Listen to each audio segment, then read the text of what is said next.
विधानसभेचा आखाडा फक्त सागर डिजिटलवर। आणखी काही तासात राज्य विधानसभा निवडणुकीचा निकाल जाहीर होईल। त्याबाबत उत्सुकता असून राज्यात कुणाची सत्ता येणार, कोण विरोधात बसणार याबाबत दावे प्रतिदावे केले जात आहेत। त्यातच 39 आमदार असणाऱ्या कोकणचा कौल कुणाच्या पारड्यात असेल याबाबत तर्कवितर्क लढवले जात आहेत। शनिवार 23 नोव्हेंबर रोजी दुपारी 1 वाजेपर्यंत राज्य विधानसभेचे चित्र स्पष्ट होईल। त्यात निर्णायक अशा कोकणात महायुती की आघाडी हे देखील दिसून येणार आहे। कोकणात नक्की कोण निवडून येणार हे पाहणं निर्णायक ठरणार आहे। राज्यात एकूण 288 जागांसाठी निवडणूक लढवण्यात आली। त्यापैकी कोकणात एकूण 39 मतदारसंघांसाठी मतदान झाले। कोकणकरांनी मतदानासाठी मोठा उत्साह दाखवला। चाकरमानी देखील मतदानासाठी कोकणात गेल्याचे दिसून आले।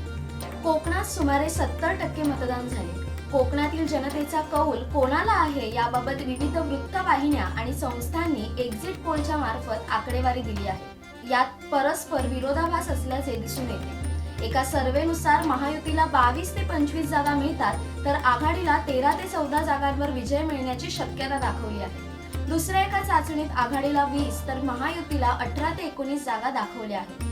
एकंदरीत महायुती आणि आघाडी यांच्यात कोकणात काटेकी टक्कर होणार असल्याचे दिसते। त्यातच हैदराबाद एक्झिट पोलने आघाडीला अवघ्या 14 ते 15 जागा दाखवल्या असून महायुतीला 22 ते 23 जागा मिळण्याचा अंदाज आहे। मात्र ZAIच्या अंदाजानुसार महायुतीला 23 ते 28 व आघाडीला 9 ते 14 जागा मिळू शकतात असे भाकीत करण्यात आले आहे।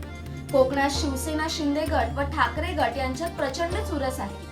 त्यामुळे निकालानंतर कुणाच्या गळ्यात विजयाची माळ पडेल आणि कुणाच्या पदरात पराभव पडेल हे आणखी काही तासांनी स्पष्ट होईल। कोकणचा मतदार हा सुज्ञ आहे असं मानलं जातं। हाच कोकणी मतदार आगामी सत्तांतरात आपला कौल कुणाच्या पारड्यात टाकेल यासाठी आणखी काही तासांची प्रतीक्षा करावी लागेल। तोपर्यंत कोकणातील विविध बातम्यांसाठी पाहत रहा सागर डिजिटल।